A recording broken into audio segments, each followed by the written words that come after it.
This is the book of Psalms, chapter 9, verse 16.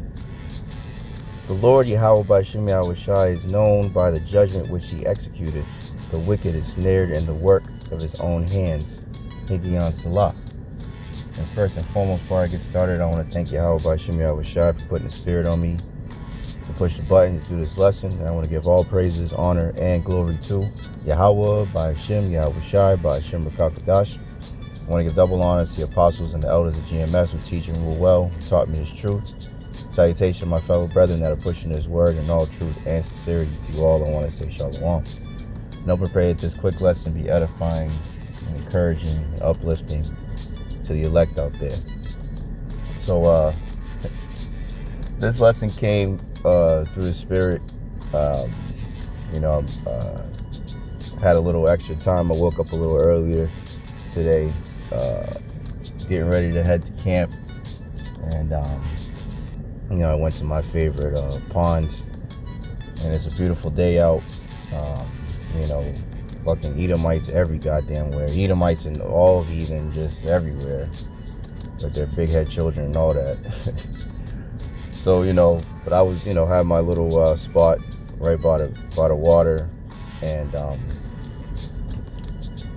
through the spirit I had already thought about doing this lesson, but it didn't. I don't know. Hey, everything we move according to how the Lord wants us to move, right?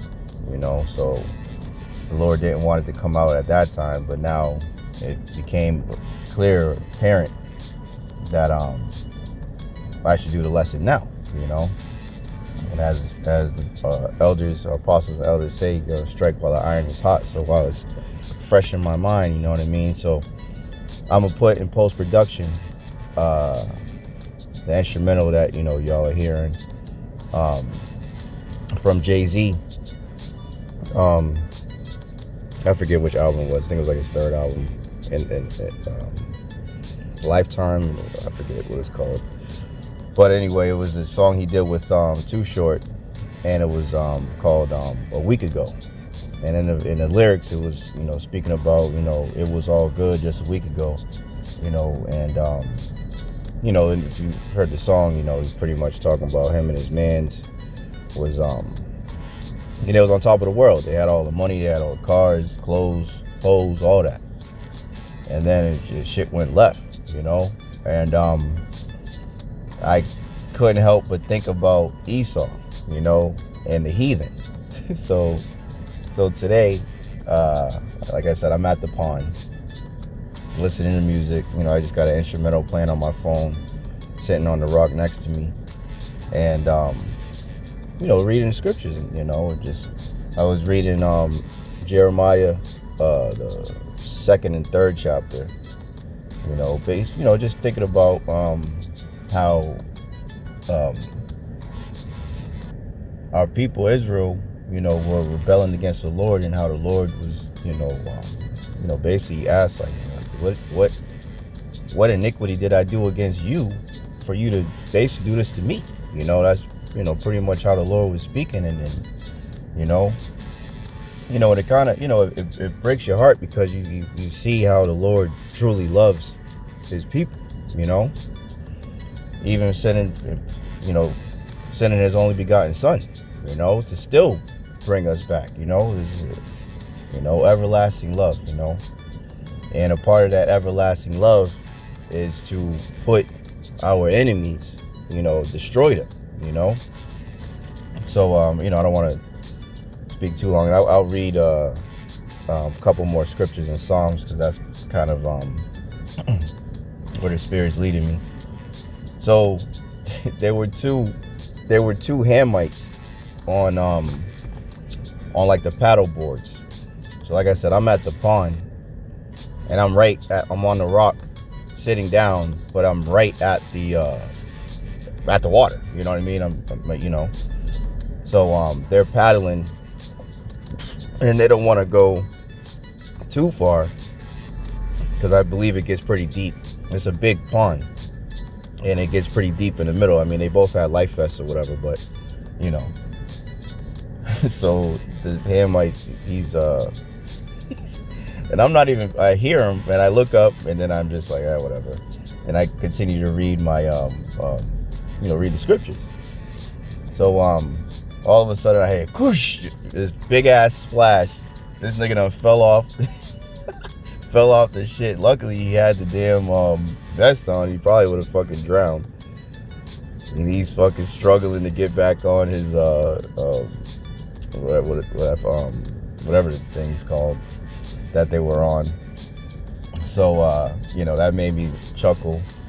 And it made me also think about the scripture when it says when they shall say peace and safety, because he was having his best, living his best life on the water. It's a beautiful day, he got his little paddle board or whatever, and just having a good old grand gay old time, So and then my niece was watching story on Noah, and the part, and it was a spirit, because the part that I walked in on, like she was in the kitchen getting it, my mom was doing her hair,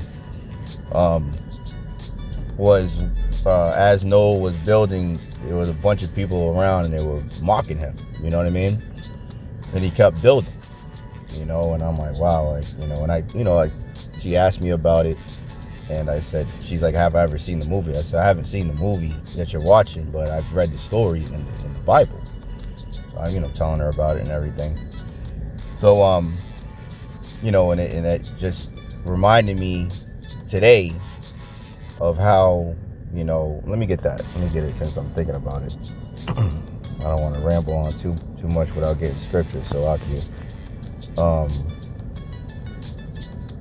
there we go.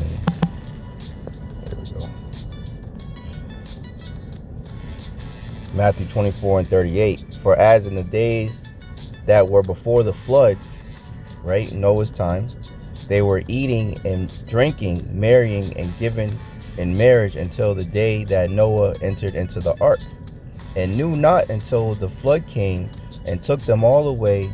So shall also the coming of the Son of Man be. And that's exactly what everybody was doing around me. Nobody was worried. Nobody was stressing. Kids are on the swings and people are laughing and drinking lattes and all that shit, right? So, like I said, so that the Hamite falls in the water, struggles to get back on his thing, so that, maybe, laugh. And then, maybe, I don't know, 5 minutes later, there's a walking / bike path behind me, and then these damn Edomites just annoying me, sitting behind me or whatever, but it is what it is. But so there's a bike path, and all of a sudden you hear cuckoo, oh shit, and this is fucking Edomite damn near flipped off his bike, hitting some crazy pothole that was in the in the path. He damn near flipped off. And so, and then I that pretty much confirmed to me that, that I should do this lesson now, just through the spirit, because it was kind of what I feel like I was in the spirit. I was looking for something to, like a video, or I don't know, just something to kind of inspire me to really do it, the lesson. And the Lord gave me 2 examples right in front of me. So, Esau's gonna be whistling Dixie, down the street, riding his bike, making his way downtown, walking fast, all that bullshit. And then boom, sudden destruction shall come upon him, man. All praise the Yahawashi, Yahawashi. So let me go back to cause I gotta get ready to boogie.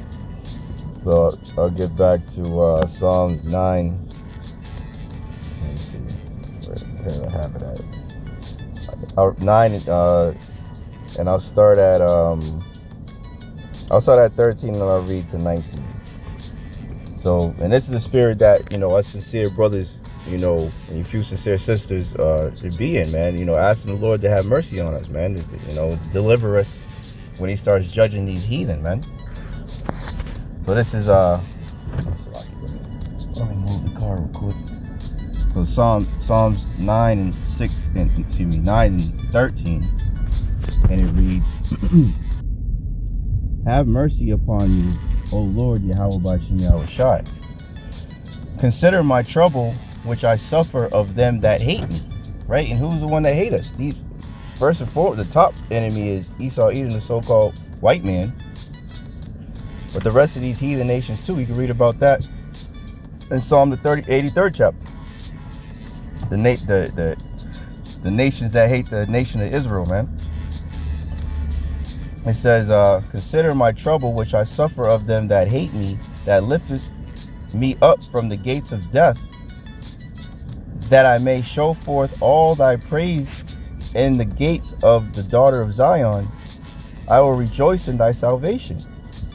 The heathen are sunk down in the pit that they made, and the net which they hid is their own foot taken." Right? So these devils that are laying all these traps, snares, and gins, they're gonna fall by the same devices that they set for us to fall by. You could read that in what's that, Esther, in the book of Esther, with Mordecai and what Haman did. You know, Haman the Edomite, he set gallows to hang Israelites, and he ended up, him and his 10 sons ended up getting hung on the same gallows that he set up for Israel, man. And that's gonna happen again, man. These devils are gonna fall by their own devices, man. Call Halal Yahawah Bahasham Yahawashi for that, man.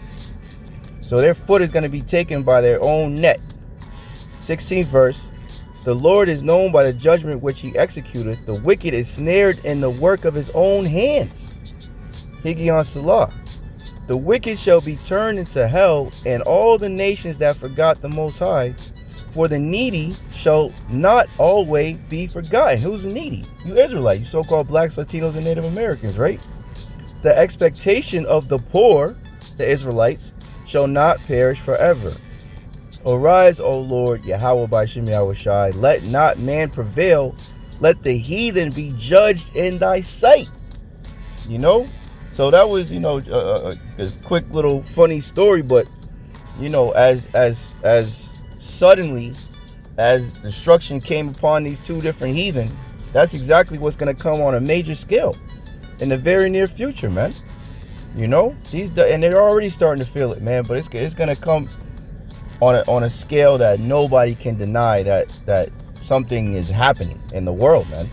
You know, so I just wanted to speak on that. You know, I hope and pray this lesson was edifying. You know, yeah, man, these devils about to lose, man. And Israel, the remnant, got the victory. And Lord's will, we're of that number, man. And pray, you brothers and sisters out there, man, pray for the Lord to have mercy, man. And continue to pray. Pray without ceasing, man. You know, the scripture, let me see if I can find that real quick. I was thinking about that earlier. Then the prayers.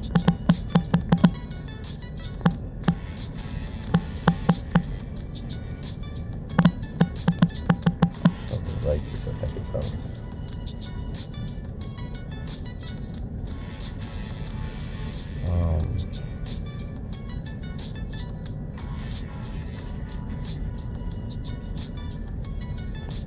There was one Slovakia. I'll just quote it because I gotta get ready to go. But it spoke about there's nothing